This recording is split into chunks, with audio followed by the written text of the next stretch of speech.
I'm often amazed when I think about it or when I'm in conversation with somebody at how amazing our minds are, how interesting it is the way that they work to protect us from different things, and unfortunately, how they automatically work to keep us believing things that aren't true. Welcome. I'm Peggy Oliveira. Thank you so much for joining me. This video came about because I was reading something actually about meditation, and there was a comment from somebody who talked about how meditation makes them have too many thoughts, that they can't stop thinking, and a lot of the thoughts are negative, and so that meditation therefore doesn't work. And I think that for a lot of people, that is the experience.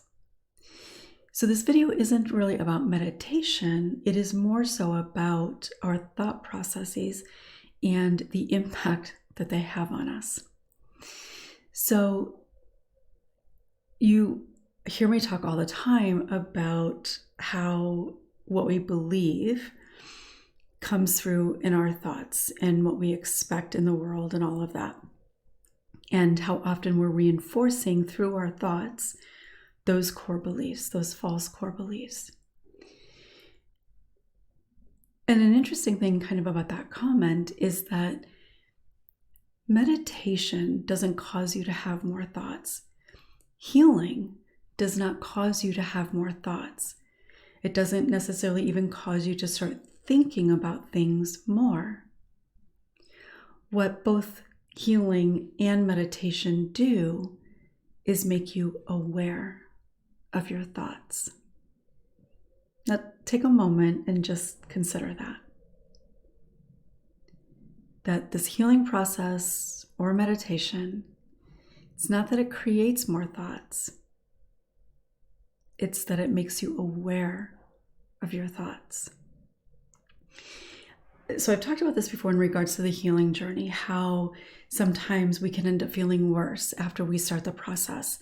And in a sense, it's for very similar reasons, because you become much more aware. You become more aware of what you're thinking, but you also begin to accept the hurt, the pain, the impact, the reality, because most survivors cope with what they've experienced by denying it or minimizing it, avoiding it.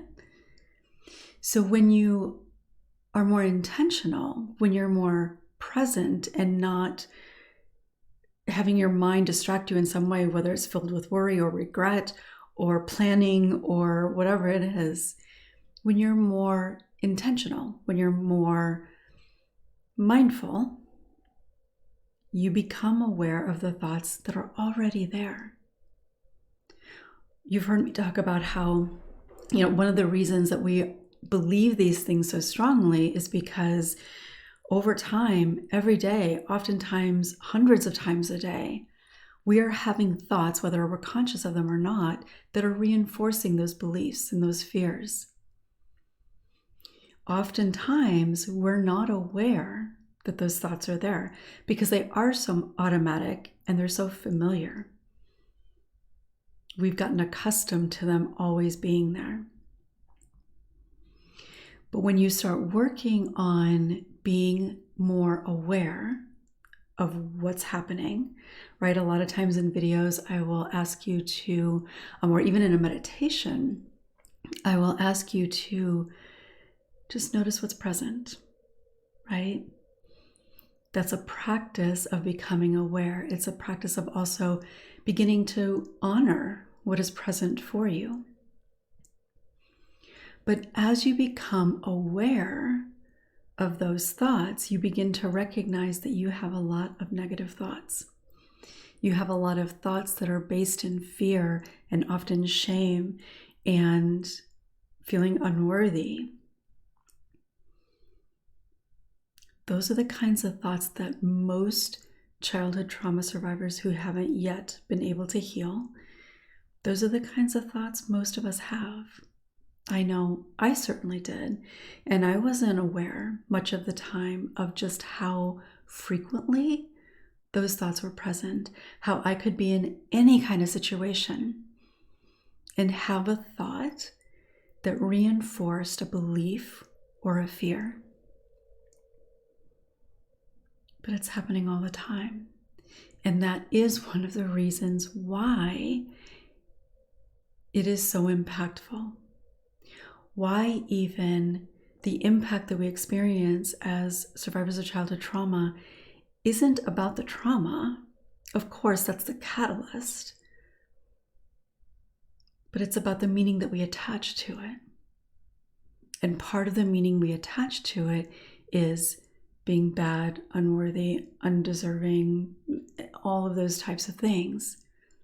And then we reinforce those beliefs with our thoughts, sometimes seemingly every second of the day.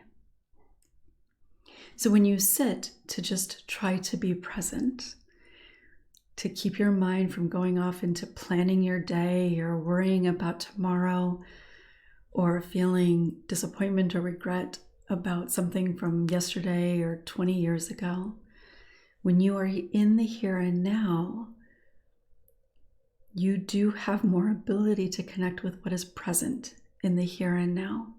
And that is important for healing.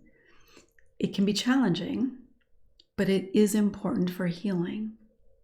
So if you find yourself, whether it's on something related to this healing process, whether it is a practice of just being more present, meditating, whatever it is, if you notice having more thoughts, particularly if you notice having difficult thoughts or thoughts that make you feel not so great, it's not that what you're doing is the problem.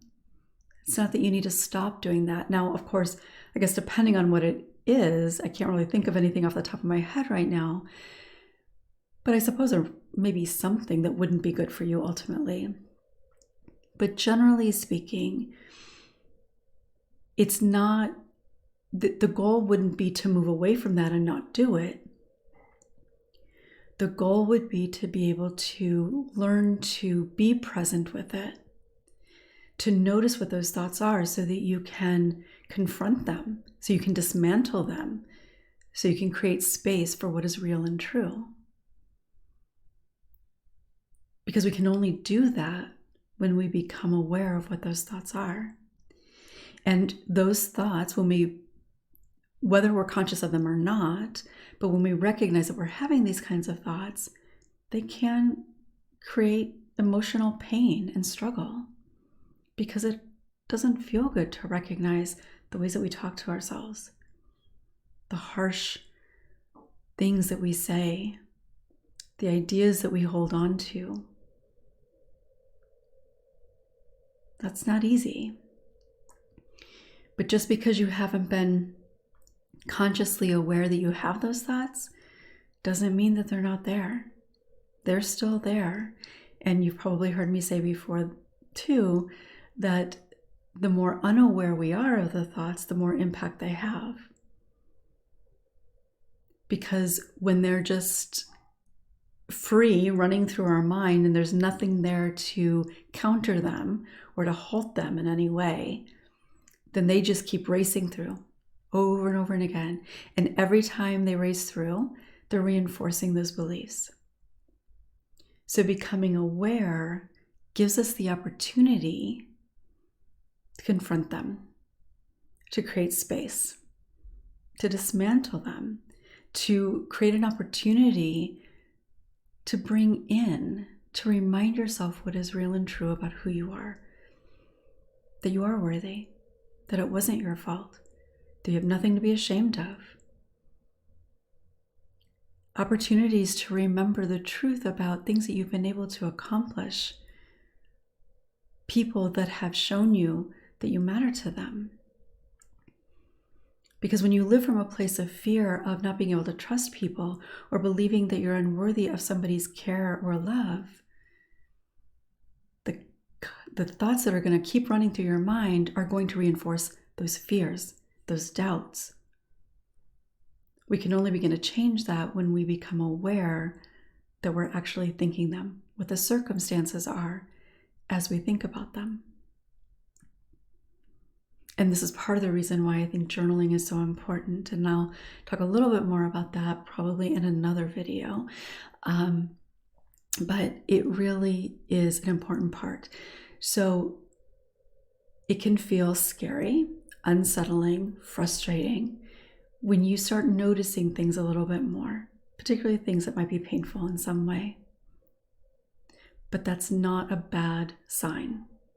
It doesn't mean that you're on the wrong path. In fact, I would say that it means that you're on the right path. Because becoming aware is the very first step. Acceptance comes in after that. And I just want to say this in case you're not familiar with how I speak about this. Acceptance doesn't mean that you're okay with it. Acceptance doesn't mean that it's not a big deal.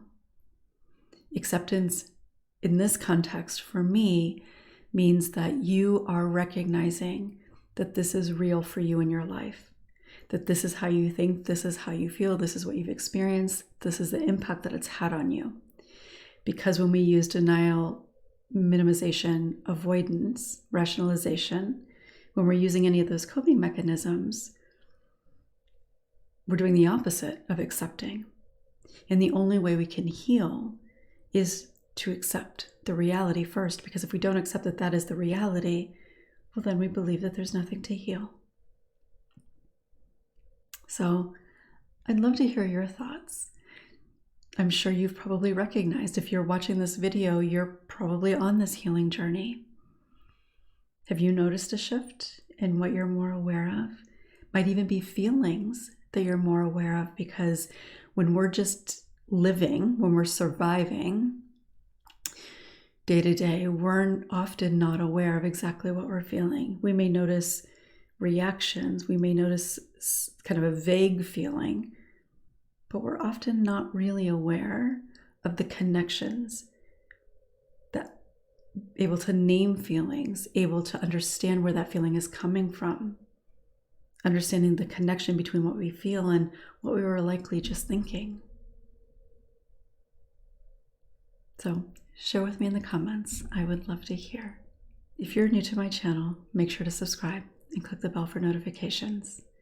If you found this video helpful, make sure to give it a thumbs up so other people can find it too. I'll look forward to seeing you next time.